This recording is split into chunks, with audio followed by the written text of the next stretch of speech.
Welcome back, fight fans, to the Shout Out Fight Podcast. How are you? You know why you're here today. I want to first of all welcome everybody to episode 100 of the Shout Out Fight Podcast. Yeah, we did it, guys. 100. Yes. Thank you. Yeah, I see you. I see you. Yes, I know. Thank you. 100.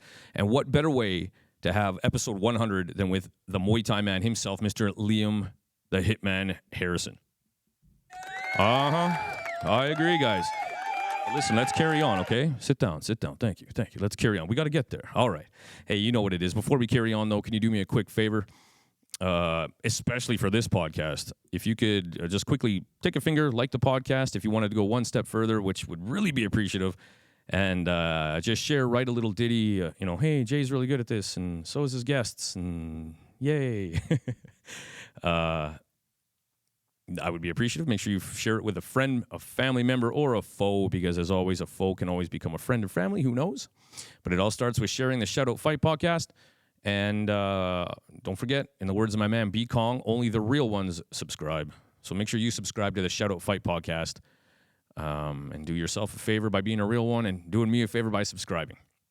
Okay, guys, I just got a few notes here. Nothing too crazy. And of course, 5 stars. I don't need an explanation. You know why you're listening to this podcast, and that is podcast 100, by the way. So, yeah, it was good they got it that time. Just sit down real quick. Very good. So I know 5 stars, especially this one. Especially. All right. I want to give a quick shout-out. A couple quick shout-outs. Homework first always, right? I want to give a shout-out to Liam for coming and doing a seminar here in Calgary. That's pretty awesome. Never thought you'd be learning from a guy. Learning from Liam Harrison in Calgary, wearing, earmuffs, wearing your fucking podcast shirt. Dude, what the fuck? Where do you go from here, guys? You have Liam Harrison on episode 100. Teaching a seminar wearing your podcast. That's it. We reached the mountaintop. Okay, guys, last episode. Hope you enjoyed the podcast. That's it. We've reached the highest peak here. We've done it. So I'm kidding, but holy cow. I'm honored, Liam. If you watch this, I'm honored, man.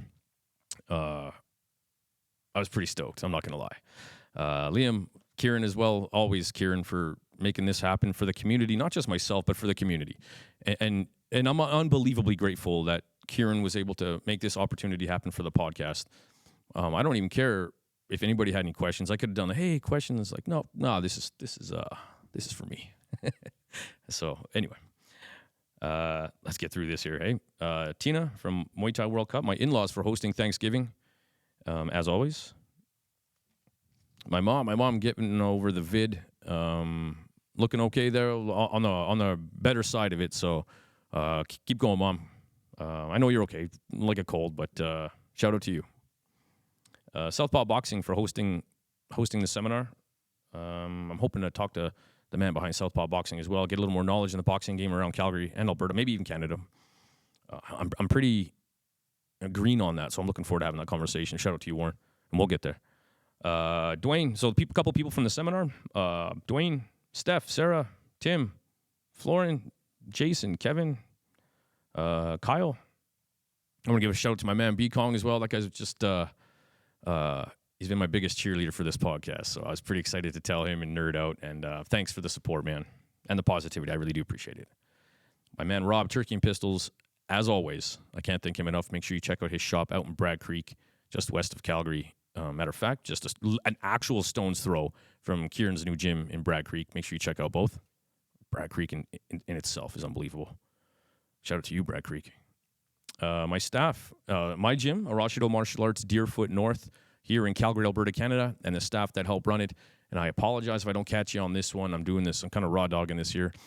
Brett, Mari, Carolee, Mike, JP, Sets, Ty, Aya, Aiden, Devin, Chris, Gord,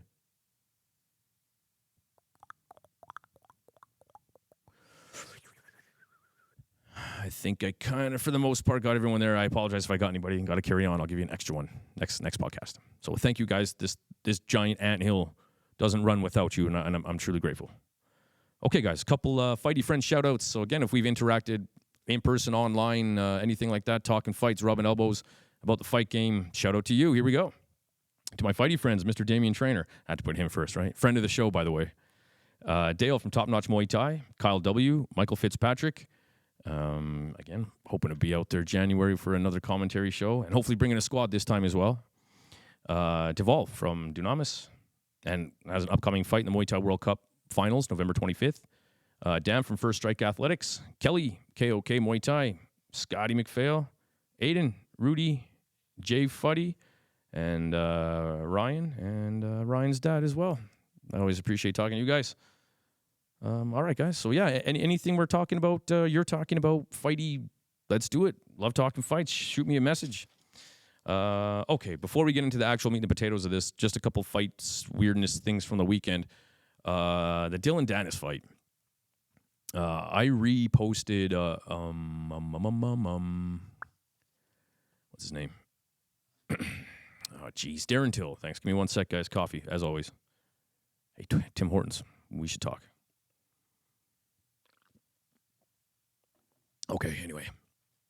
And he just said, like, it was crap. You know, it was a shit fight. And I posted, I'm not going to watch it, and I won't watch it. I got what I needed to from Darren. And I did. Good explanation.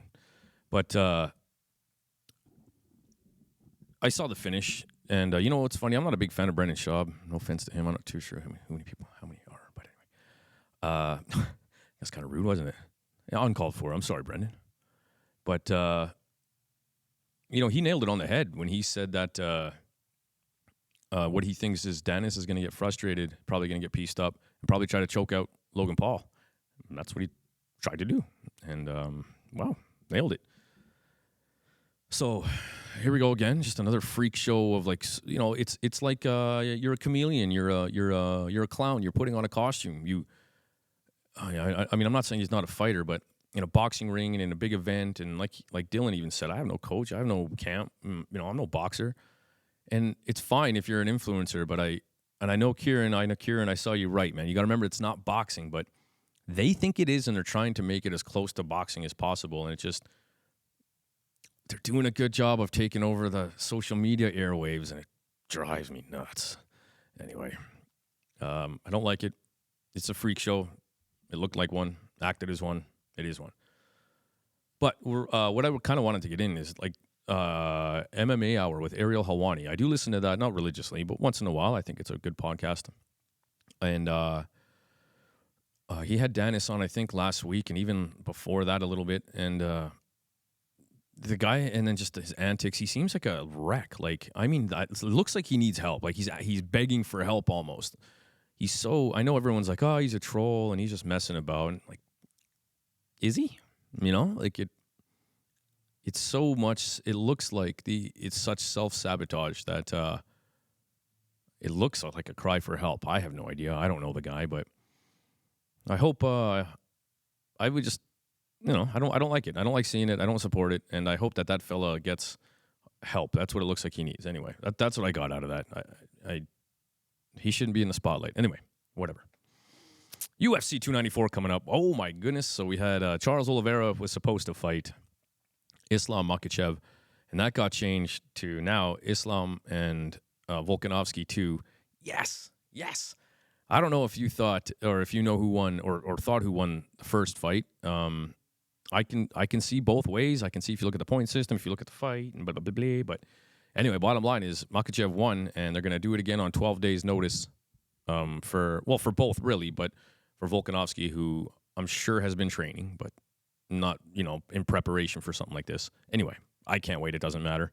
And then we were supposed to have Paulo Costa fight Hamzat Chimaev, which they've been beaking for, it seems like, a couple of years now.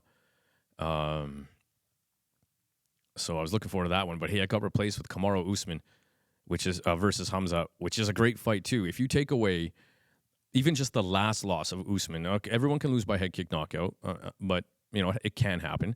But if you take away that loss, you know, like in my opinion, it's only because Usman lost the second time that this wouldn't be like what everyone's talking about.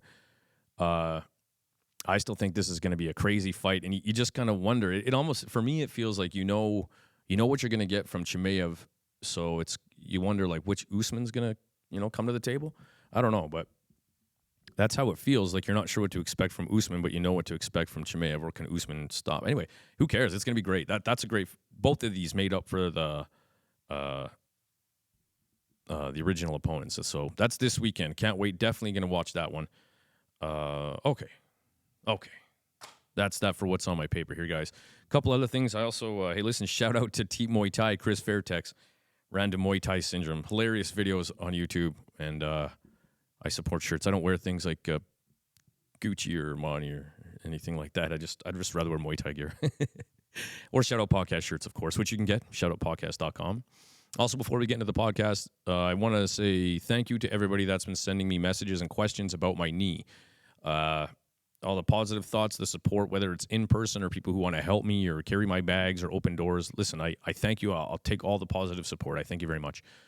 So I have a torn meniscus on the left side, significantly torn or something like that. I think that was the word that they kept using. On inside of my left knee, and then a complete ACL tear and a fracture at like the top of my tibia plateau, for those watching on video. I somehow got a fracture there. And for those who don't know, I've said it before in the previous podcast, I just stepped right. Like, the surgeon's like, oh, something happened before, or something happened. I'm like, oh, okay, sure, I'll take your word for it. But I can't tell you what happened. All I know is I took a very natural step to the right and pop, there we went. So surgery incoming for sure. They just want the swelling to go down and mobility to go up, and then they'll look at booking surgery. So as a matter of fact, I got to get out of here pretty quick because I have my first physio appointment regarding this. So that's let's get into just real quick a quick breakdown of what you're gonna hear from my point of view, and let's move on. So first of all, again, Liam Harris, episode 100. Oh my goodness!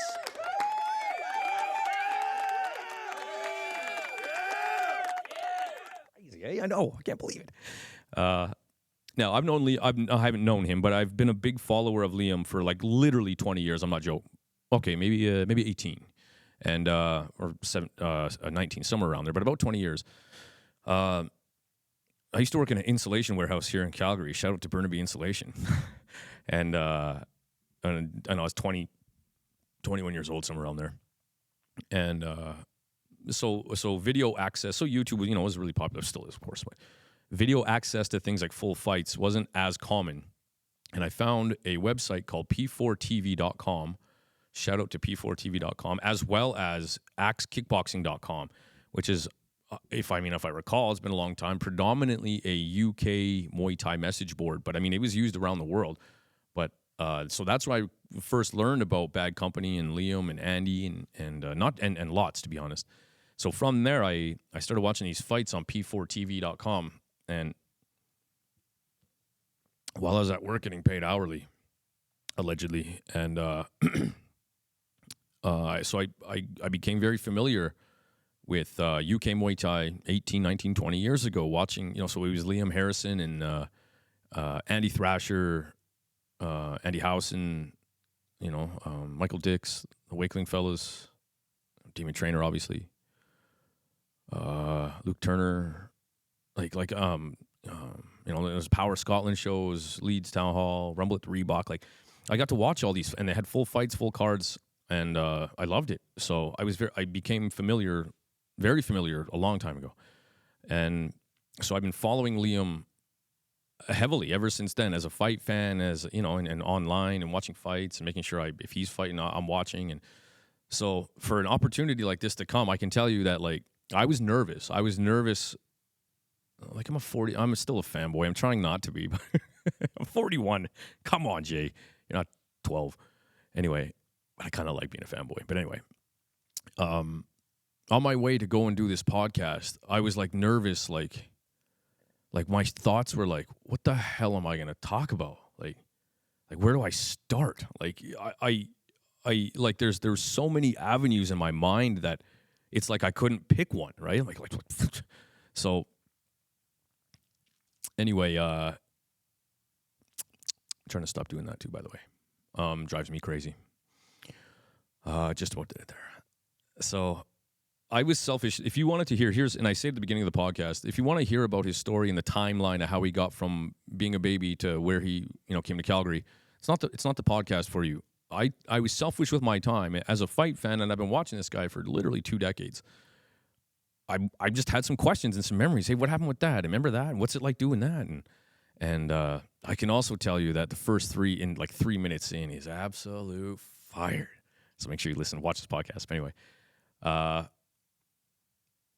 yeah. So it's just fight chit chat. We talk about the Nong-O fight, one championship, and so if you're looking for a timeline podcast, it's not the right one. But if you want to hear a fight fan, a Liam Harrison fight fan, be selfish with his time. I try to not take 1 hour of more than 1 hour of someone's time. So I try to just listen, I'm going to be selfish with my time, and off we go. And if you listen to the first 3 minutes, Liam makes it real easy to get into it. Anyway, I'll leave it for you guys. All right, guys. I want to say thanks to Liam for doing this. Never in a million, I never thought again, I've said this a few times now, and I've said it to Kieran a few times. I can't thank you enough for the opportunity. Liam, I can't thank you enough for the opportunity. Crazy, man. I know you guys will love the podcast. I'm happy that it lined up that the Liam podcast is episode 100. Yes, I know. Hey, just destiny. It's destiny. Absolute destiny. Okay, guys. Enough of that. What a great experience. Thank you so much. Holy shit. The other thing I wanted to say too, listen, earmuffs in any kids. 5, 4, 3, 2, 1. Where does the podcast go from here when it's episode 100 with Liam Harrison wearing your podcast shirt and then also does a seminar wearing the fucking podcast shirt? Holy shit. I tried to keep it cool, but listen, I was buzzing and everyone's in my ear. Just watch one shirt, man. It's one shirt. Yeah, it's cool. Hey, that's cool. But dude, I know. I was such a fanboy. Listen, I was pretty... Where do you go from here? That's it. We reached the top, right? It's mountaintop. Liam Harrison, episode 100. He's wearing the podcast shirt in the podcast and the seminar. I hope you guys enjoyed the podcast, guys. That's it. This is the last episode. That's it. Where do you go from here? I'm just kidding, but wow, yeah. I didn't ask him to do it. I didn't pay him. I swear. I just said, hey man, this is your shirt, and you do with it as you please. So, thanks, man. That's a pretty massive highlight for me. All right, Jay, shut the hell up. Let's get to it. Hey, Liam Harrison, episode 100. 100. Let's do it. All right. Welcome back, friends, to the Shutout Fight Podcast. Now, listen, we're in a hotel. Hold on a sec. Hold on. Yeah, I see too. Hold on. This might be a short podcast because I might get us kicked out. Holy shit. If he's not your favorite fighter, he's your favorite fighter's favorite fighter. Of course, as this bin comes in. Mr. Liam Harrison. Thanks for having me, mate. Liam, thanks. I really appreciate you doing this, man. Anytime. I've said it to you before, kind of a bumbling idiot, but long-time fan. Now, I like to be that person that's... A lot of people have been a long-time fan. I like to say I've been a fan before everyone else. Yeah. So, matter of fact, when I talked to Richard, I saw him at the WBC Youth Championships. It was him, and I went, "Oh, you must be the first fan, hey?" No, but maybe two. Vinny was before. You mentioned that's kickboxing, though, so that is going back quite a long time. So right. First of all, what brings you to Canada? I'm just on a little bit of a seminar tour. I've never been out to West Coast before, so Kieran has brought me out here to Calgary. I've got a seminar after this podcast at his gym. And then I'm on to Vancouver. I think I've got 4 seminars there over the next 4 days. Wow, busy. And then I'm on to 2 in Toronto, Montreal, Ottawa, and then I'm finishing off just by going to get another couple in Florida on the way home. Holy cow. How many are you here for? Well, how many, just whatever, 10 or so? 8, 10? Maybe more than that. Probably 12, I think. Is that right? Yeah. And in what, 2 weeks? 2 weeks. Well, no, 3 weeks. 3 weeks. Okay, Yeah. Busy. Any vacation time in the meantime? Yesterday I got to go around, look around Banff and stuff like that, which was, I didn't know that places that beautiful existed. Right. That blew my mind. So yeah, that were amazing. And then, Nice. But as of now, when I start, I'm not going to have a day off now until Thursday. Thursday, I'm going to fly to Toronto. Friday, I'm going to be training with one of my old coaches, Cookie, who's working at Diamond Muay Thai. He's there. So Shout out to Cookie. I'll get a bit of training with him next week. So I'm keeping myself moving while I'm away. otherwise because of it's hard to keep a strict diet and stuff while I'm traveling around. Without like a this. doubt. I'm just having to eat as I'm going, and it's tough. So as long as I can keep moving a bit, I won't put too much weight on. Because I'm looking when I get back to England, I'm looking to fight in January. So as soon as I get back, I want to jump straight into a fight camp. Nice. So that's pretty quick. I'm assuming you can't tell us who, hey? They haven't given me a name yet. Right. There's a few being thrown around. So yeah, but we'll just see. Let's just jump right into it. While we're on the topic, if you don't know Liam's story about how he got into martial arts, watch one of the 10,000 other videos on YouTube. Done. Yeah. I saw, and I'm sure you saw too, Alaverdi Ramazanov mentioned your name. The guy's an idiot, mate. I've got no fucking interest in it. The guy's a complete tit. Really? Yeah, he's an idiot. What? So this kid's a young kid. What's he trying? So he knows I've been out for a year. Yeah. He knows I've just torn my ACL, my MCL, meniscus. What good is that going to do him fucking trying to call out someone who's just coming back of injury? The fucking coward. Why don't he fucking call someone like Nico Carrillo out or someone like that? The pussy. I think what he sees, oh, Liam's looks old. He's been out injured for a year. I know what I'll do. I'll call him out. Get the fuck out of here, you idiot. This turned into my favorite podcast already. Yeah. So, We're 3 minutes in. Yeah. So why would I just don't? If I saw someone who'd been out for a year injured, and I'd seen their injury against the world saw it against Nong-O. And if I saw someone who'd been injured that badly for a year, I won't go calling him out. Where's the pride in that? Yeah. However, if I do get matched with him, I'll punch an hole straight through his face, and it's as simple as that. There you go. Just out of curiosity, how do you feel that matchup? Like let's say for whatever To be reason. fair, I'm not interested in it whatsoever, mate. Okay. I've got a few. I'm coming into the last part of my career now, and there's quite a few fights out there that excite me and stuff like that. And I'm not going to accept any fights that I'm not excited about. Totally understandable. I've fought everyone. I've never dodged anyone. I've fought everyone. I fought all the greatest fighters of this era. I fought all the legends. I beat some of them. I mean, shit, from my point of view, you are one. Yeah, Let's be real. appreciate it, I mean, it's thank you. weird to say it yourself, obviously. So shit, I'll say it for you. Yeah, thank you. But I think there's some great fights in that division that are really exciting fights, and that what I'd really want to get up for. There's Sexan in that division now, and he's on a right rampage and stuff like that. I'd love to get matched with him. I've fought all the legends of this era, but he's missing off the list. Imagine that what me and him, we'd cause absolute carnage if you put me and him in the ring. It'd be insane. I think that'd be a great fight. Agreed. Yeah. There's fights like that. Filippo Lobo would be a good fight. He's a really good technician. I like him. I've seen Rod Leck's back training. That'd be a good. Yeah, Rod Leck's back training at PK, so he's looking to fight again. I think that'd be a good fight. And I want to give. It's all about entertainment. So I want to fight guys who my style's going to gel with well, and we're just going to have an absolute explosion. I want stuff like the Rod Leck fight. Yeah. That were a war. I want stuff like the Muangthai fight. Sure. That's Everybody what I want. does. You know what I mean? I want those crazy style fights like that, and I want to just enjoy my last year of fighting. Ramazanov bouncing all over at ring and that, and just flying around like his weird style. I'm not interested in it whatsoever. What have I got to gain if I beat him? And what have I? Do you know what I mean? Agreed. And if I lose, and I lose to someone flying all over, he's just not in it for me, and it doesn't get me excited or interest me whatsoever. So Understood. I want, at this stage of my career, I want those fights that excite me. Like the Rod Leck fight would be an exciting fight. Sexan would be amazing. Of course, yeah. Obviously, if there was talk about fighting Haggett and stuff. If I could get me sent back in title contention, obviously there's a queue building up for that. But for sure.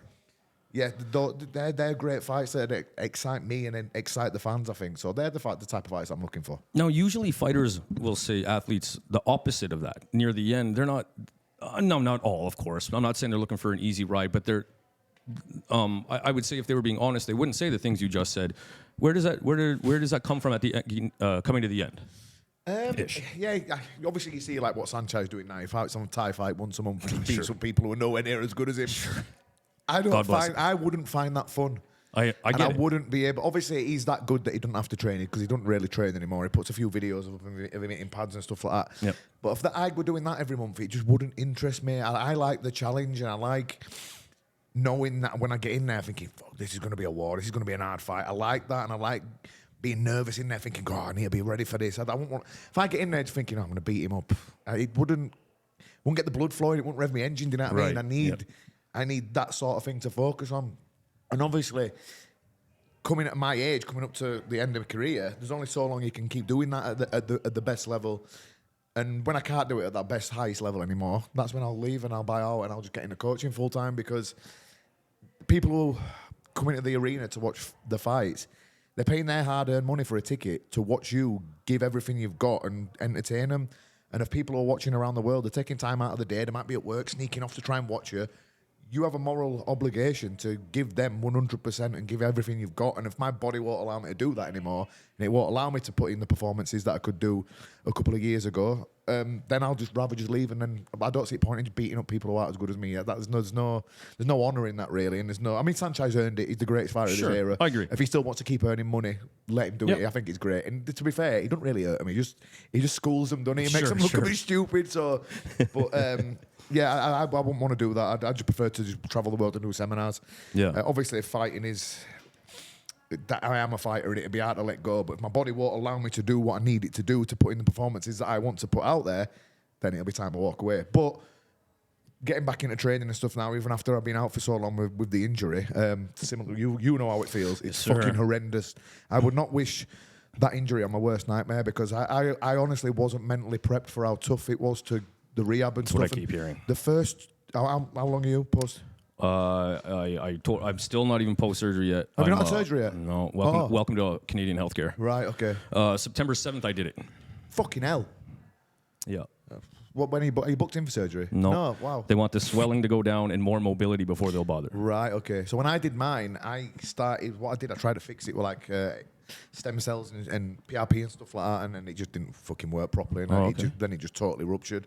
But when I did mine, they said, right, I've got like a sport doctor who looks after me.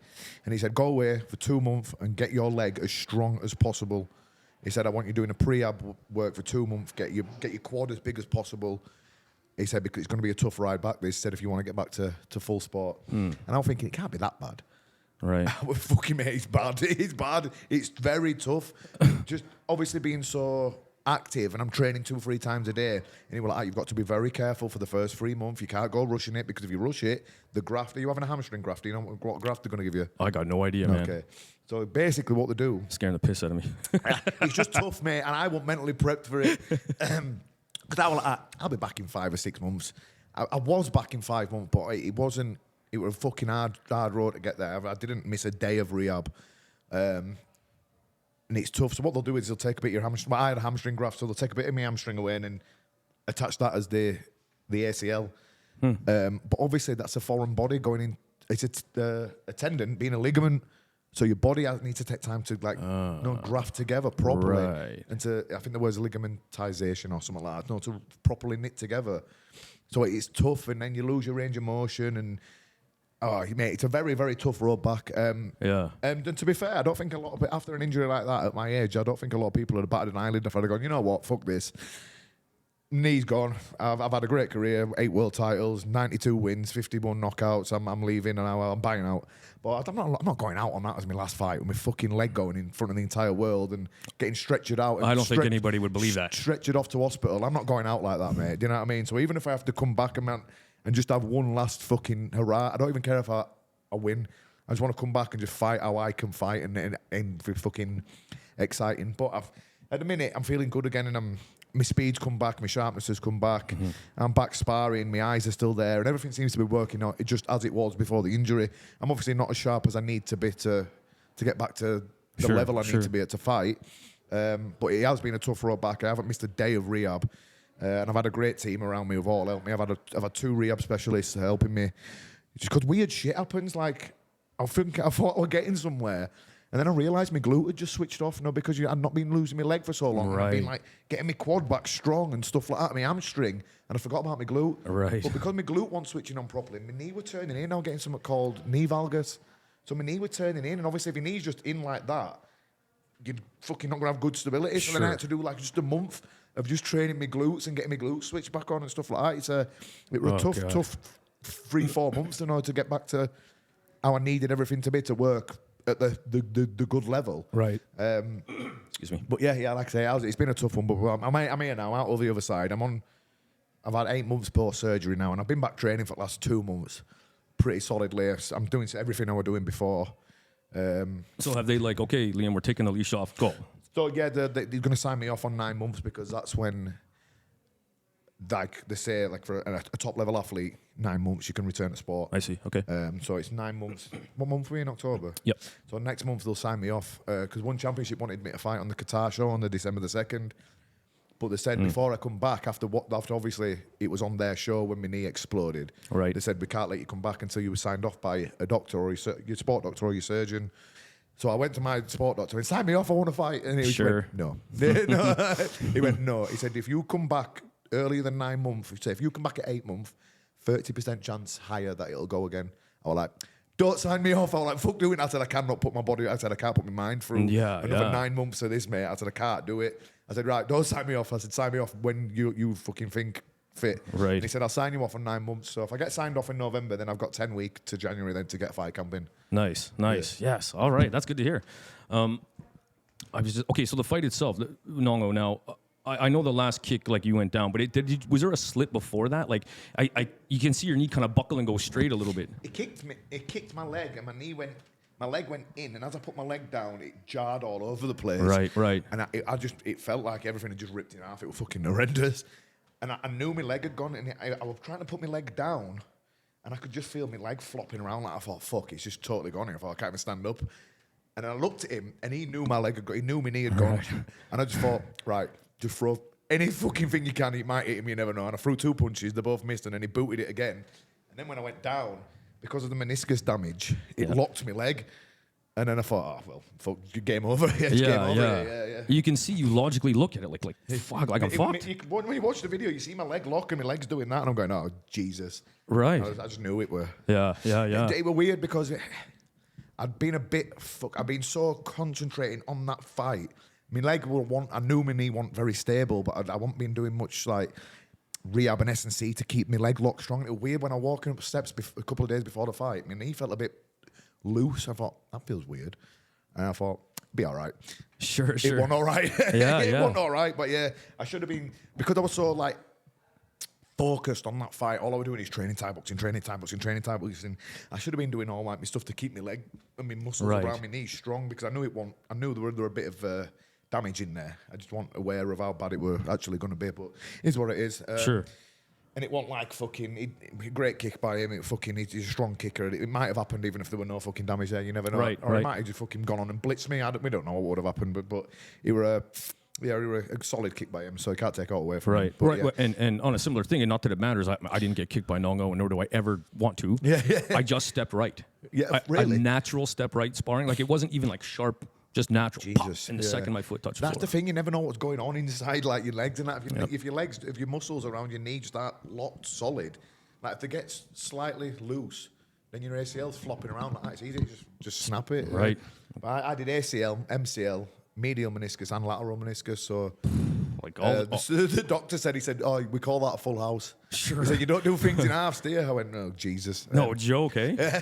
So besides the knee and the obvious, what was it like standing?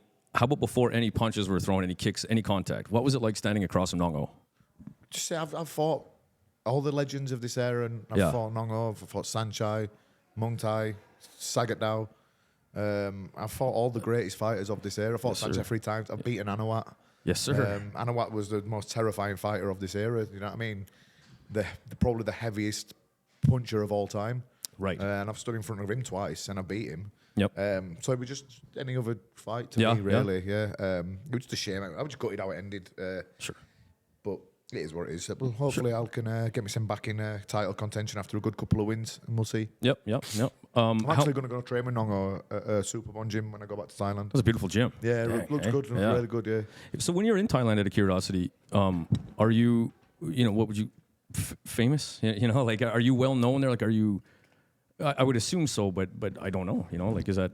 I get recognised a lot. There you recognition. I get recognised a lot, and I get stopped for photos and stuff like that.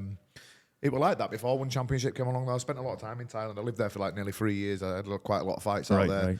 I built quite a good reputation for myself. I'm not only amongst like the Western, but amongst the Thais and the Thai promoters, and they really liked me, and they loved having me on their shows because of my style. They knew I'd always go in for the kill. I'd always fight hard. I'd never give up. So that made quite a good reputation for myself out there. Definitely. How many fights have you had in one championship? Or more importantly, 4 rounds? I don't know, 4 or something.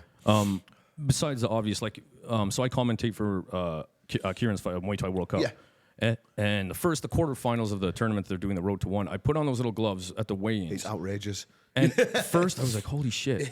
And then I just touched my chin and was like, how's this exactly? How's this legal? Yeah. Like what, and I've heard you say many things, but I'll tell you what, for those who maybe are making the transition, is there, because I did hear you on the Pimlet podcast, Patty's podcast, say, I'm still learning as I go here how to use these damn little gloves. It's like trial by error because... That's a horrible thing to say. Yeah, it is. It's trial by fire. Because I've had 115 fights in 8-ounce gloves.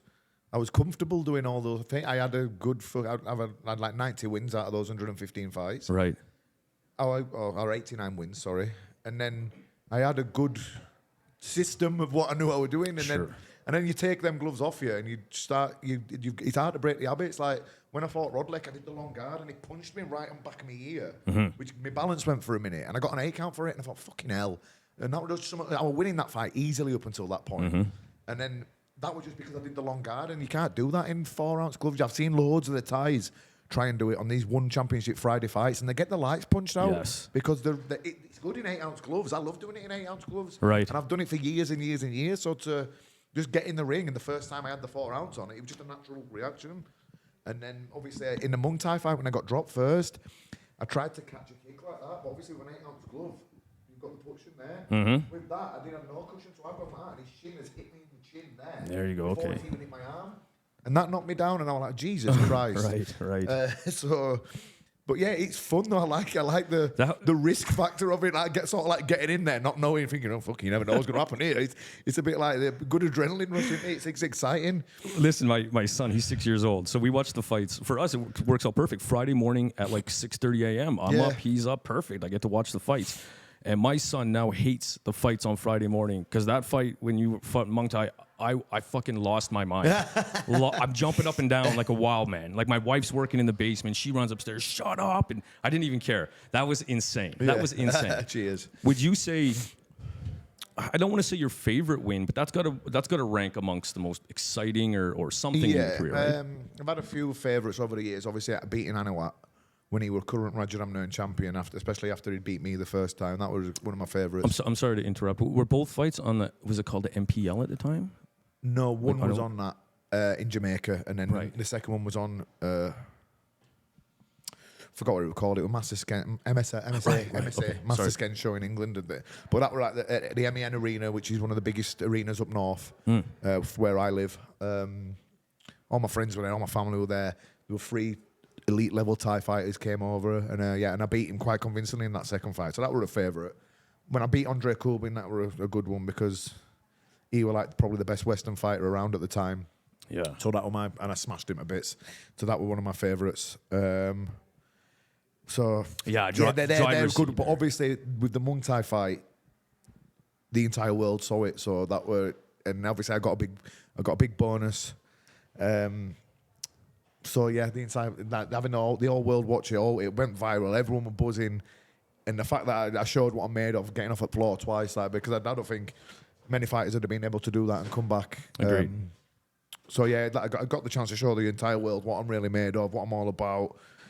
Got the big bonus, so that's probably up there. Yeah, I'd say that's probably my favourite, just because of how ridiculous it was. Right. Yeah. And like you just mentioned, and something I'm really attracted to with fighters. Like I've had, 10, 15 fights. We're way back in the day, but I quickly recognized I don't have it, right? And that's why everyone's attracted to fighters. Let me know, man, if you need to buzz off. I'll make as quick as I can. So for me, the fighters who are just, they won't concede no matter what. Yeah. And that's exactly like you just said. Like I don't know if a lot of fighters would have got up off the floor, and I kind of think, I wonder if how many fighters would have actually even tried. Yeah. And that's really... I would like to think where a lot of the big fan attraction comes. You know what the mentalist thing about that was? What? I'm listening. That was in a 15,000-seater arena in Singapore. There were 20 people in there because they wouldn't open it up for COVID. Oh, so we did that absolute madness with no one even watching. How weird, hey? Yeah. No one was even watching. It was just me and him and the officials around the ring. And that's what proper fighting's about. You know what I mean? You got some people who might buzz off the crowd for that. I didn't even need the crowd to pick myself up the floor. Right. Because pride made me pick myself up the floor. Like, fuck me, I can't go out like this. Which is why we're pissed off in the Nong-O fight, because I wanted to pick myself up the floor, but I literally couldn't stand up. Do you know what I mean? Yeah. So like not having anyone in the arena, and I've just got off the floor twice and then knocked him out, and then I'm running around celebrating, and I'm looking out in the crowd, and there's no one there. I'm like, oh. Yeah, you know what I mean? Yeah. Running around going, yeah. Oh. Yeah. Could you imagine the eruption that would have had? Like, Wow, imagine. Yeah, that got stolen from you. Yeah, God damn of it. course. Yeah. That's too bad. Yeah, but the thing is, everyone watching around the world on this. Right, it doesn't right. really matter. Yeah. So I assume like your phone must have blown up in your hand and everything. Well, eh? I thought I broke my hand on his head. So what happened was I got out, and the doctor took the gloves off and cut my wraps off. He went, ooh, and I had a big lump on my hand. And I thought, oh, fucking, I broke my hand. So all they did was, but I couldn't even have a chance to look at my phone. I was thrown in back of an ambulance because like the medical care at One Championship is amazing. They'll take you straight from the ring. The doctor will check you over. If you've got all wrong with you, or you think you've hurt yourself, straight back in the ambulance, straight to the hospital. So I was just sat. I was thinking, what's happening here? I'm just sat in back of an ambulance with me and Richard, and my other coach, my boxing coach John, and we were both looking at each other, going, "Did that just fucking happen? Did that really just happen?" I'm going, "Did I just get 100 grand bonus as well for that?" I'm thinking, I was like, that can't have happened. I went, "Did that happen?" They're going, "You think it did?" I'm going, "Nah, it can't have done. It can't No have kidding, happened." I said, eh? get it back up on YouTube. I want to watch it. I'm going, "It fucking did happen." I don't believe it. It was just mental. I think I was still a bit concussed as well from getting knocked down Sure. myself. So I'm thinking, what happened? Did that happen? I kept having to ask him. I said, "Did that really happen?" They're going, "I think so." Right, yeah, no joke, I don't think eh? they could believe it either. But yeah, it was in the ring, bundled out, checked over, thrown straight back of an ambulance. By the time, luckily I didn't break my hand. It was just really badly swollen. By the time I got my phone back and I looked at my phone, I thought, Jesus Christ, there's fucking quite a lot of messages to reply to here. I bet, hey? Yeah, I had to quickly FaceTime me mum and dad and me missus at home because they were like, "Oh God." No joke. Yeah. Family first, obviously. There was something I wanted to keep in mind. Now, I wasn't sure if I got this wrong or right. So this is what's really cool for me is I always have all these questions. Like, you wonder if Liam this, and I wonder what that, and it's like, holy shit, I actually get to ask here.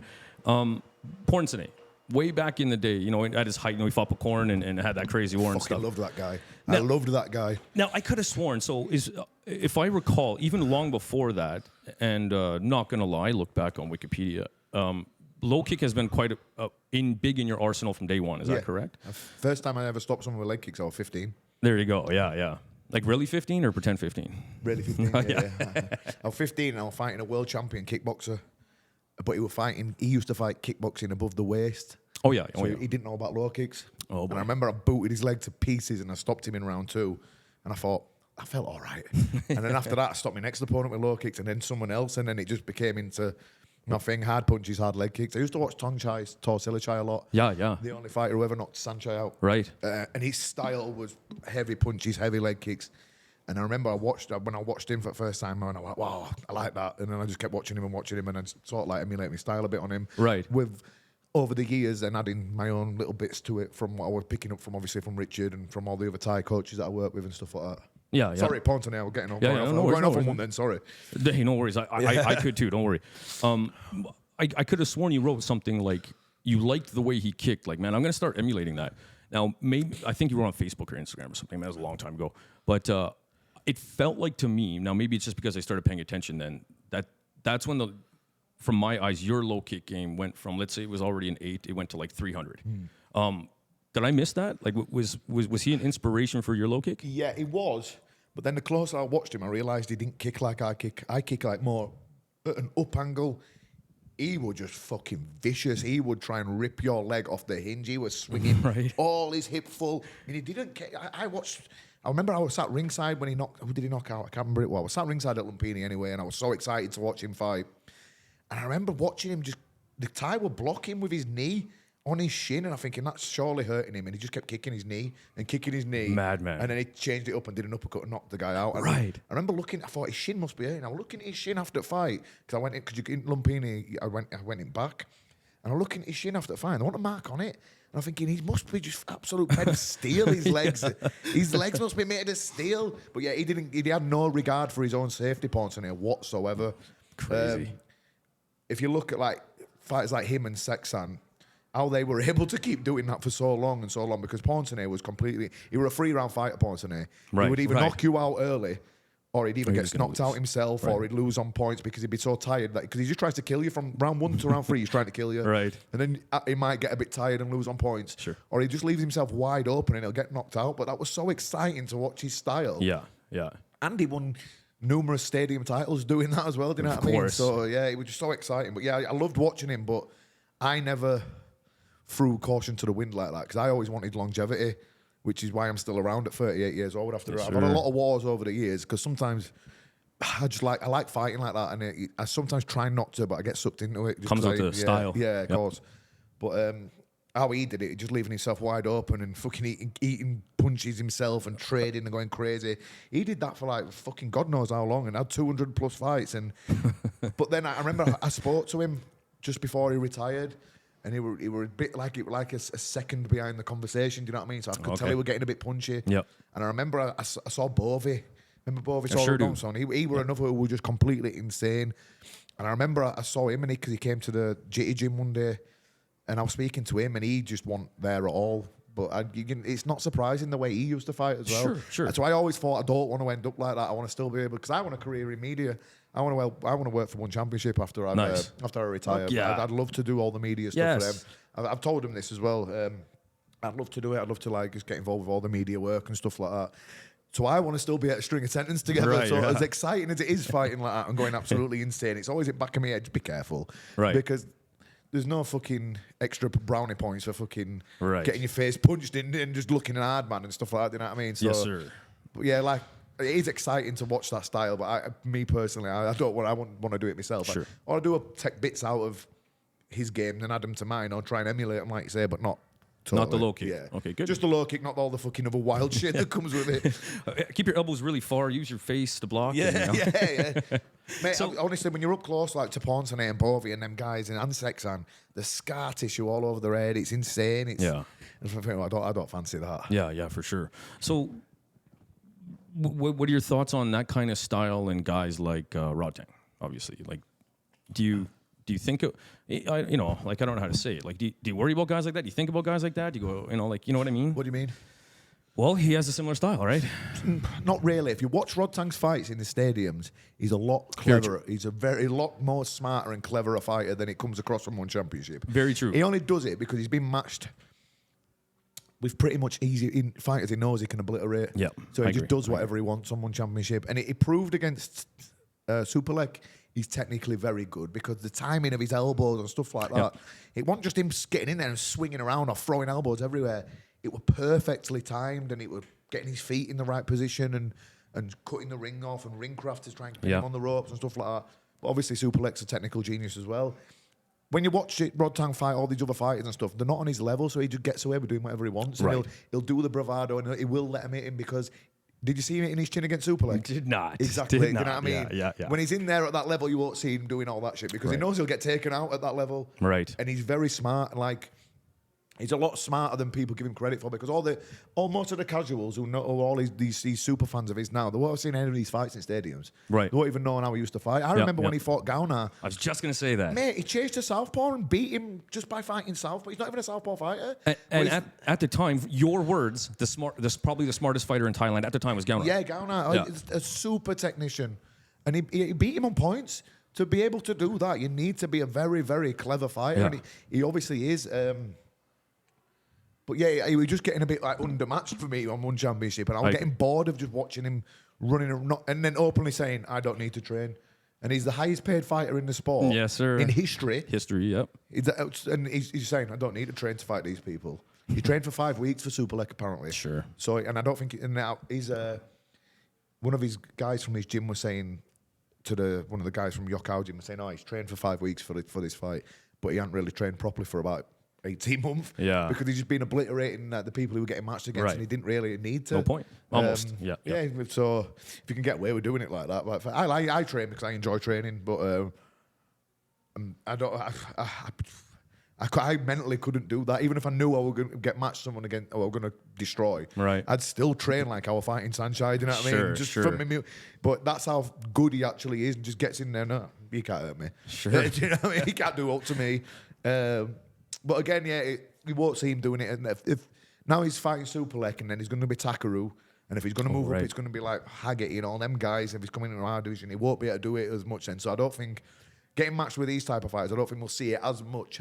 He's a showman, so I still think he'll do it a little bit. Sure. But it won't be like just putting his hands down and letting is it Kalivov, that Russian? Yeah. He literally put his hands down and let him punch him 10 times in the face. Did he? Just went. You can ring the bell. I give up. Yeah, exactly. We might see a little bit of the bravado and stuff, but it won't be like anything ridiculous like that. Right. Because he'll know against guys like Superlek, Takaru, if he's not on the ball, he'll get taken out. And you saw him got knocked down with that elbow against Superlek.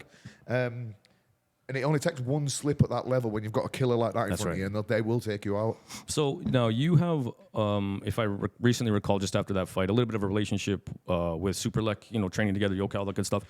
So from just out of curiosity, how was watching the fight from your point of view, maybe having a relationship with Superlek, and what's your just thoughts on the whole thing? I know you mentioned the fight right before it, which was definitely proper. That fight was insane. Yeah, so the fight before was Muangthai versus Lekpet. Oh, it's crazy. And I was sat there, and obviously I've fought you at Muangthai, and we won Fight of the Year last year, we spoke about it now.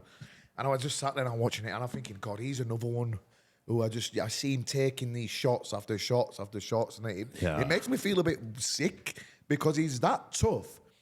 He just kept coming, and he was just walking through some horrendous shots. Yeah. But Yod Lekpet as well. He's like a human fire hydrant. He just doesn't get hurt. I call that guy the Bolo Young of one championship. Yeah, Bolo Young, yeah. He just walks forward and nothing ever phases him. It's crazy. So that fan, and I could hear, I remember Muangthai stepped in and elbowed him, and I heard the noise of it go off of his forehead, and I was like, oh my God. And he just went, and just carried on about his business. You were there for that? Yeah, we're ringside. Oh, damn. Yeah, we're on the same card at Superlek fight. Oh, right. Of course, that's right. Yeah, I was right before. Yeah, I was there.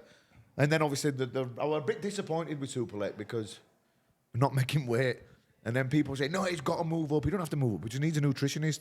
He's made weight in June when he fought against Caleb. No, not Caleb. Who did he fight? Nabil. Oh, right. And he destroyed Nabil in the first round. He made weight then. And then he made weight 2 weeks later when he fought Kalavov in July, even though he missed hydration a bit. So if he can make it in June and July, why couldn't he make it at the start of September? Right. It was just a fucking bit of a fuck up in his weight. And I've been in the gym with him on fight week, and I've just watched him eating mounds of rice. We can't do that. And my strength and conditioning coach went over to him because he were out in town with me, and he went, what are you don't doing? eat that. And he went, no problem. Yeah. And then he put the sweatsuit on, and he had to go running for fucking 10K in sweatsuit. And I said, it don't work like this. I said, you're going to be retaining water from all the salt. I said, all that's cooked in salt. You're just eating rice. I said, all you want to be eating is you don't want to be eating carbs on your last little week. Right. And he going, oh, no problem. And then I watched him all week, running in the sweatsuit, killing himself to make weight. All he needs is a bit of good nutrition and stuff like that, and he'll make weight easy, I believe. Is that lacking in Thailand? Is that lacking in Thailand? A lot of the guys now, they're working with a guy called Pete Miller, who's my nutritionist. And I think a lot of people are cottoning onto it now, especially with the hydration testing in one championship, because you can't just think, oh, I'm within 4 or 5 kilos of my weight. I'll just sauna it all off or cut it all off when I go run and stuff like that, because you have to be hydrated. So now more than ever, it's very important to have a nutritionist and to have someone who understands bringing your weight down slowly and healthily and safely and things like that. So yeah, a lot of people are using Pete now in Thailand. He's actually out there now. He's working with Haggerty, and he's working with all the Venom guys and people like that. So yeah, it's important now. Yeah, I think I know who you're talking about now. You just mentioned that. Yeah, Pete Miller Condition Nutrition is called. There you go. When you back out to Thailand? Training per se. I might go December, depending if I get a date for January to fight. I might go December because I might go to... Could we fly with Qatar Airways from England to Thing In? I might stop in Qatar for a day and watch that big show in Qatar on the 2nd of December, because One Championship, we've got a huge show. And I know some of the fights on it, I'm not allowed to say, but some of the fights are going to be fucking ridiculous. So I might just stop and go that, and then go to Thailand from there. But we'll see. If not, I'll be out there when I fight in January. So yeah, nice. Let's say, well, maybe not anymore, but way back in the day, if this was all said and done and you got it your way, everything was done your way, I'm assuming one world champion would probably be up there. But do you know what? I'm not even interested in belts. You know what? When I was younger, I used to think, I need to do this, I need to win these belts. That's what it's all about. That's what it's about winning titles and doing this and that. It's not at all. I don't need a bit of metal around my waist to define me as a fighter and a champion. Do you know what I mean? I just want to have good fights that the crowd absolutely love, and I want them to remember me for being involved in those sort of fights. Like the Muangthai fights, the Rodlek fights, and all them sort of things. If the title fight comes along, great. Because obviously with the title comes more money. Sure. You get a massive pay rise when you're the champion, but it's not about money for me. It never has been. My website makes me plenty of money, so I don't fight for money. I don't really care about it. Let's plug that real quick, though. LiamHarrisonTraining.com. Get on it. Long-time member, by the way. Yeah, thank you. So yeah, I don't. It's not about fighting. It's not about money for me. It's about enjoying the fights. And like I said earlier about the type of fights that'll be out there for me, that they're the type of fights I want to be involved in. And I want everyone to just remember me for being like one of the most exciting fighters of this era. Do you know what I mean? So that's do. what I want. And which leads me to, I think, a great question, because I don't think anybody talks like that, to be honest. I want to be a belt or rich or whatever, but what do you get out of that? We get excitement. You know? What is it that you get out of that? An adrenaline rush that no drug on earth can give you. Do you know what I mean? Yeah, okay. I get it. I just love to fight. I've been doing it since I was 14 and at pro level. Right. And then, I just love it, and I just love being involved in those fights. And I love it's like this. Two things are important to me now for when I fight. One, entertainment for the fans, because everyone who's supported me over the years and stuff like that, I want to make sure that they are entertained and they get their money's worth. And two, just enjoying myself. I don't want the pressure of thinking I need to do this, I need to win that, I need to do that. But I just want to enjoy my fights. My last part of my career now. It's my last run. Don't get me wrong, for title fight, if I do get pushed in the title fight direction, that'd be great. Sure. It'd be a fairy tale ending to the career.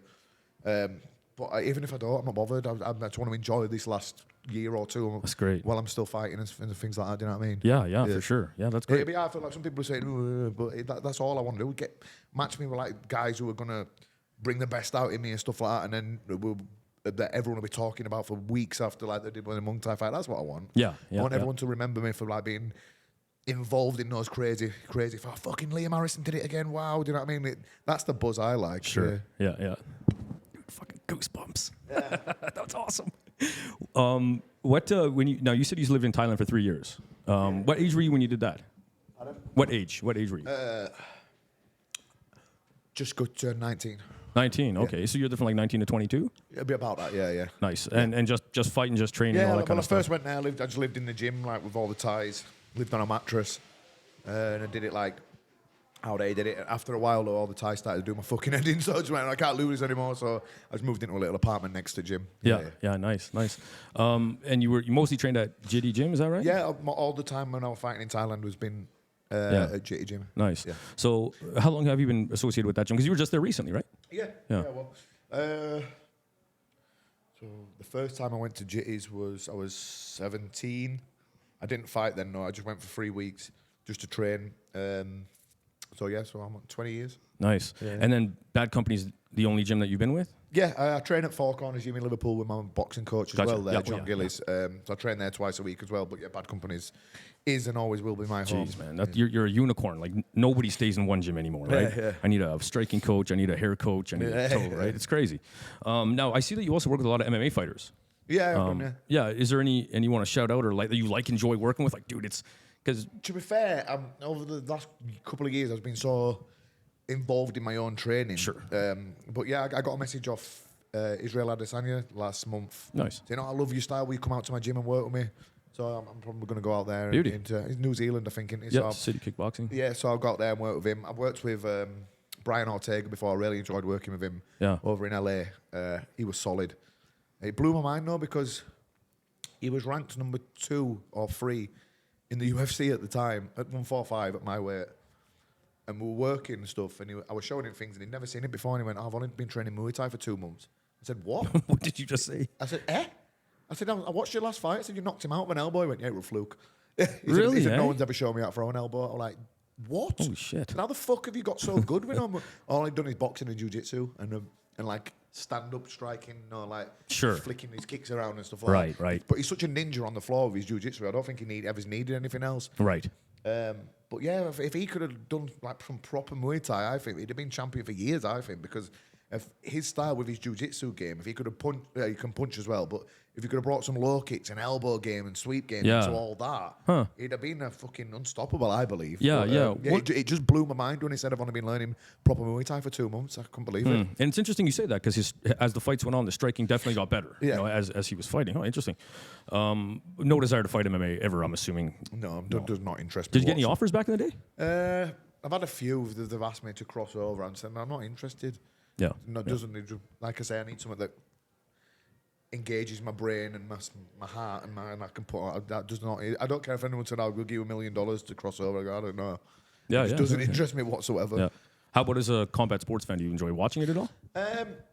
I appreciate the ground game and stuff like that, and I know how hard it is, and I know that if I got took to the floor by anyone, they would just twist me up like a pretzel. Yeah. I'm under no illusions of all that. I just don't like watching it. Yep. I prefer the stand-up style of striking. Yeah. Everyone's got a preference, haven't they? So, like I say, I understand how tough it is and how dangerous it is. I just don't enjoy watching it. Yeah. And I've said many times now on this podcast that we used to have to watch MMA or boxing or like to get your combat sports fix. You kind of had to touch it all. Yeah. There's so much Muay Thai I can't keep up. It is the best. Yeah. At the minute, it's a great time for Muay Thai because it was looking like a couple of years ago, like it was dying off a little bit. But now it's back with a fucking serious boom. Crazy. Stadium fights in Thailand are just slowly building themselves back up. You've got the RWS shows, which they're on DAZN, which is a good platform, getting sent around the world. Obviously, one championship every Friday. Everyone's watching them because they are that is the most ridiculous thing I've ever seen. Every single week is absolutely outrageous. Every single week, I think it can't be better than last week, and I'm just left like open mouth. I'm ringing me, going, "Did you just watch that?" And they're going, "That was fucking crazy." So it's every week, and it's getting more eyes on the sport, getting more people involved, and now that it's got the 4-ounce gloves in Muay Thai, that's getting the MMA guys from America like engaged a little bit as well. Going, "Oh, what's this with 4-ounce gloves on?" Yeah, so it's bringing a new crowd bringing a buzz. over. Yeah, of course. Yeah. The scene in the UK is very good. Kieran's out here doing some great things for Canada. Sure. There's a good buzz worldwide at the minute for Muay Thai, I believe. Yeah, it's phenomenal. Oh man, there was a bunch you just mentioned in there. Anyway, I wanted to talk about North America. Well, the UK, that was it. I think of the UK as like one of the lion's dens outside of Thailand of Muay Thai. What's your thoughts on the current UK scene? Maybe just from when you started to where it is now, and who we need to be watching out for, and who's taking storm. We've got a great scene in the UK. I think we've always had a pretty solid one, but at the minute it's so strong. Where would you rank it? Like number one? Let's make Thailand its own pedestal, maybe, or maybe not. I don't know. So, Thailand's always is number one for me. Sure. France have always been fucking up there. Australia. Yeah, obviously they've had guys like Skaborski and Farid Villom and Fabio Pinker and all them guys. Dida, all them guys. So they've always been number 2 for me. I'd say we're number 3, England. Yeah, okay, cool. Yeah. But yeah, we've got a lot of. Obviously we've got Haggerty leading the way from one championship. There's a champion fighting for the kickboxing belt and stuff as well. And we've got other guys, up and comers, young guys like Joe Ryan, 19 years old. Oh yeah, man, yeah. I think he'll be fighting Bento for rematch, right? For Rajaramnan title, I think. Yeah, so he's doing great things. We've got a really serious junior scene in England as well. It really is. Yeah, really good. Like, obviously, you've seen some of them when they come over here to fight and stuff. And unfortunately, Jenna, I love you. Unfortunately, we had one of our girls with, like, I think at the time she had less than 5 fights, and her first fight was Ellie Harbour. Oh, Jesus. Yeah, Ellie's very good. Yeah. Well, she's world champ. I mean, didn't go our way, obviously, but... Yeah, but people like Ellie Harbour, and then we've got, like, Richard's sons, Finley and Fergus, who are both very met them good. too, yeah. Yeah, it's a bright time for UK Muay Thai. We've got so much talent out there. We've got like top guys leading the way.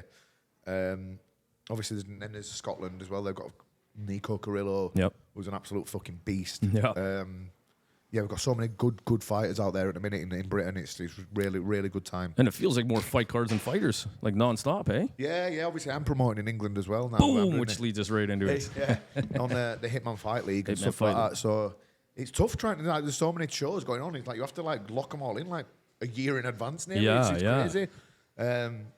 It's like I say, it's a really bright time for UK Muay Thai. They've got some real good talent, and there's some good fights to be made within England as well. Like, we're doing some big domestic fights on our shows. Yeah, Craven fighting Michael Wakelin on the next one, which will be a great fight. Wakelin's a legend. Sure is. In UK Muay Thai. He's been around for years. I think he's similar age to me. So yeah, that'll be a great fight. And then yeah, there's all kinds of great fights we can make out there now. Yeah, and I know your show is coming up when here? Pretty quick, right? I don't even know.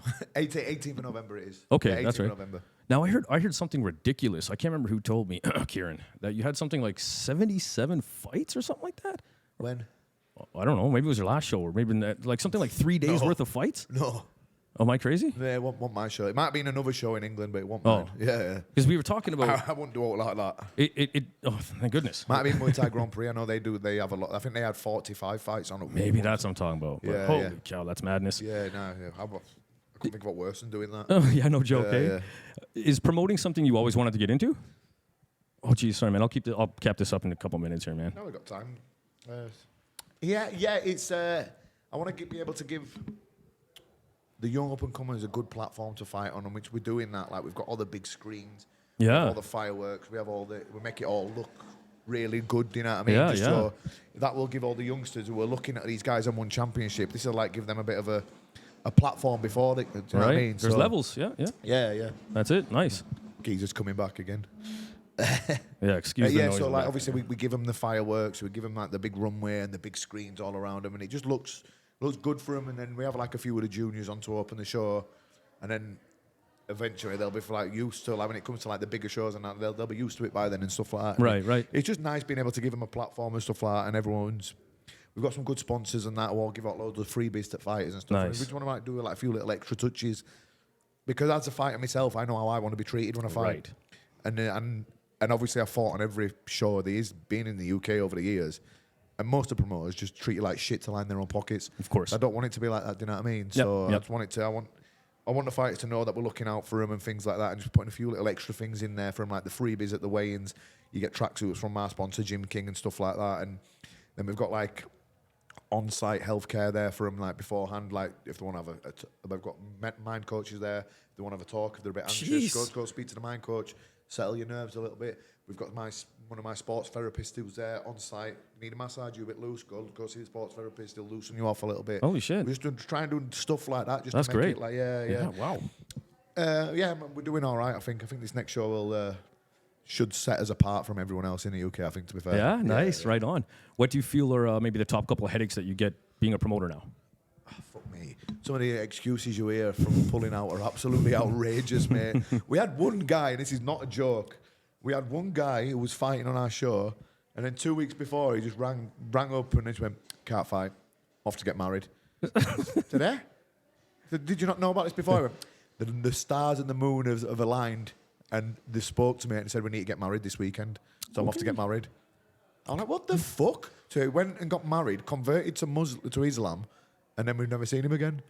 Yeah. Okay. Yeah. Apparently the stars and moon have done their thing. Yeah, exactly. Yeah. Off you go. I was like, mate, can't you just wait a week? I said, you wouldn't make fights. Just wait 1 week, Yeah, dude. just wait a week after it, Cap. The moon and stars have aligned. I'm like, fucking hell. That's funny. They might next Wednesday too, man. Just hold on. Holy cow. What else you got? As far as, like for us, it's always blood work, man. It's, all these tests and stuff. There's a lot of roadblocks here. Yeah, it's pretty straightforward for stuff like that in England and stuff, to be fair. It's pretty easy. Yeah. Oh, nice. But medicals are all done pretty easy. It's easy for one championship with all medicals as well. It's like we've got like centres in England where all fighters just go and you do it all in like over a couple of hours, get everything done. Boom. Nice. Yeah, Damn. It's easy for the hardest thing for one championship is the fucking eye tests. Like you have to go to a optologist or whatever they're called and get your eyes dilated and all that shit. But there's not many places in England that do that. That's Sure. the hardest part of that. Oh, you got to do that at home. I see. Yeah. Yeah. Weird. And then it probably comes at a cost of your pocket as well, I assume? Yeah. Sure. Yeah, definitely. Yeah. All right, man. We'll wrap this up here pretty soon. I have a couple nerd questions just from my point of view. When you think of your career, what are I don't want to say three best, but what are the three fights that come to mind? Muangthai. Sure. Obviously. Anawat. Kulbin. I like my fight with Hussein Banui. I thought that was absolutely mental. Yeah, hell yeah. Yeah. That was a great fight. I really like Banui. He's such a fucking hard guy. Right. One of the toughest people I've ever fought. Sanchai, number 2, even though I lost, I give him absolute nightmares in that fight. Yep. Kept sweeping him, I cut him, I were hitting him. So that showed how tough Sanchai actually is. Yep. Because I hit him with some horrendous punches and elbows and stuff in that fight, and to show how to be able to take all that and he still beat me. Right. It shows how tough he actually is. Because I hit hard, and some of them shots I hit him were clean on his chin. Yeah. And That's the one where you had a pretty decent cut under his eye, right? Yeah, over his eye. Over his eye. Yep. Yes, and it shows how tough he is. So that was a good fight, even though I lost. So yeah, Sanchai 2, Banui, Kulbin, Anawat, Muangthai. I'll be here all day. I've got so many favorites. I got you. Me too. I could be here all day. Now, how about when you think of getting hit? Who are the top guys that enter your head when you're like, yeah, I knew that was coming. So in that second fight, I won. Yeah. And then he hit me with a left hook in round 4. We both threw a hook in my arm. My guard was non-existent, and he hit me on the chin, and I went, boom! And I looked at him, and I could see 3 of him, and I thought, fuck. I remember thinking, clear as day, fuck, are my legs going here? And I thought, if he hits me again, I'm going to be gone here. So I thought, just call him on, he'll never know. So I went, come on then. And he didn't walk forward, and I thought, fuck for that. It worked. I thought I dodged a bullet there because I was looking at him, and I was thinking, are my legs gone? And I thought, just call him on, he won't know. I just went, come on. And then he didn't, he just stayed there. And I somehow blagged him my way out of that one. And I went on to win on points. And then I went to the after party. I sat down, I went, get me a water. And then I passed out, and I came round, I went back at ambulance, and I got taken to hospital, and I had a really bad concussion. And they kept me in hospital overnight, put me on a drip just to make sure I was fully hydrated and stuff like that. So that's how fucking hard he is. Yeah. Yeah. Matter of fact, years ago, I think I posted a highlight on Facebook, and you wrote something like you had a headache for a month straight or something like that, right? Yeah. That's how hard that guy is. Can you pinpoint what it is? Because when you see him, not people per se, but when he hits pads, it's in my mind, it doesn't make sense. I don't know if it's his accurate. Well, no, it's not his accuracy. He's heavily boned. His bones are dense or something, because anyone who he touched on the chin, he knocked him out. That's it. Like, he's knocked out all the top guys of his era he was fighting in. Like, literally everyone, he knocked him out, didn't he? And Stark, man. Like, like, he didn't just like drop them; he put them out cold. He just some people just have that freakish natural power, and I think he was just one of them. Amazing. If it touched you on your chin, that were it. Yeah, for sure. Anyone else? Kick wise, Fabio Pinga kicked disgustingly hard. Oh yeah. Yeah, his left kick was so hard. I remember the first time he kicked me, and I thought, fuck. I wasn't expecting that. That was a really hard kick. Who else? I fought like a Channel 7 champion when I was about 19, 20-year-old. He was Channel 7 champion, Omnoy champion, and Rajadamnern champion. They called him Diamond Leg. And I remember when he kicked me, I thought, fuck. But no, I know why he's called Diamond Leg now. Yeah. He kicked me, and I thought, God. I thought that was fucking scandalous, and I thought he's going to break my arm or something here. He didn't break my arm, but it was if we win one of them style of kicks where if he'd kept kicking me on same spot, he quite easily could have done. Sure. Yeah. I love David Curia, talent. That's why I try and tell people don't ever block like that. Yeah. Okay. Yeah, don't ever. So do not block. That's what he did. Curia tried to block that out. Yeah. As opposed to blocking with your chin. Block, yeah. I trying to always stay away from that one. Oh yeah, that was getting gruesome. Yeah. Oof. Okay, if you could have your top 3 fights all time, dead or alive, who could they be? What my favorite fighters are? That you would love to for the sake of Muay Thai and battle. I wish I got a chance to fight that guy. Ooh, Sexan. Yeah. It'd be a shame if we missed the boat on that one. I think. I agree. Because I think we could produce something really special. And like I say, he's a legend, and he's been one of my favourite fighters for years. And like I say, I think if you put me and him together, I think you could really produce some absolute carnage. The crowd would be unmatchable. Decker, that'd have been a good one. Yeah, for sure. My hero. Yeah, that'd have been a good fight. That'd have been a great fight. Who else? It's a tough question, that. I'm trying to think of Bovey. That'd have been a good one. Bovey, There you go. That'd have been a good one. I see a similarity in the 3 fighters you picked there. Yeah. Because you just go. That's it. All right. Do you have any sponsors or anything that you'd like to shout out real quick? I've got Jim King, Organic Relief, Wow Hydrate, all those guys who've actually stuck with me over the last year as well. Nice. I want to give thanks to my rehab team as well, who helped me fucking get back to where I'm at now. Aaron, Marion, Steve, Nat, thank you. And yeah, that's it. And where can we find you on anything, man? Social media, Liam Harrison training. So I'm on my training website if you want to get on there and learn some cool shit from not only me, from other elite world guides as well. LiamHarrisonTraining.com, Instagram Liam Badco. Yeah, that's about it. Awesome. Anything else before we're out of here? Sorry, man. We also do you teach like classes or anything? I'm only seminars. Okay. Yeah. Can you give me a person of the podcast? We should do a student if you're a teacher, like student of the podcast. What do you mean? Just shout out to one person. You get one shout out from Liam Harrison for a person of the podcast that you'd like to give a shout out to. What, any person? Any one person. But any person? Anyone. Kedal, thank you, Kieran, for bringing me out and showing me how beautiful Canada is. So thank you, mate. Massively appreciated. Beauty. There you go. And just before we're out of here, last time I actually saw you and talked to you was the coaches clinic down at the CSA. Oh, yeah. CSA gym. I'm sure you're well aware of this, but I was unsure if I wanted to go until I saw you and Vinny were going, like, plane ticket bought, off we go. Yeah. And I'm sure you know, but you stopped the entire coaches clinic when you started kicking pads up in that ring. Do you remember that? Even Kieran was talking. You could hear this shotgun go off, pop, pop, and then you have a very distinctive, war cry. Exactly. So everybody stopped. Holy shit! That was your left kick too. Yeah. Do you prefer your left kick over your right kick? To the body. Yeah, to the body. Yeah. Right kick for leg, left kick for body. Sure. Yeah. I gotcha. Awesome. Well, listen, if I'm being totally honest, I never, my wildest dreams would have thought this would happen. Even this morning, I was totally like, it ain't gonna happen. Yeah. And then Kieran's like, yeah, you got like an hour to make it happen. So, this is huge for me, man. I really want to appreciate you doing this. No, man, thank you. Not a problem at all. Awesome. Other than that, guys, I guess the podcast, like, I might as well just cancel this whole thing. It doesn't get any better. So I hope you enjoyed it. I'm just kidding. All right, guys, thank you very much. We're off to a seminar. I'm very excited. And I absolutely cannot fucking wait for your return in January. Thank you very much. Thanks, man. I really appreciate it. Cheers, mate. Thank you. Thanks, guys. We'll see you around.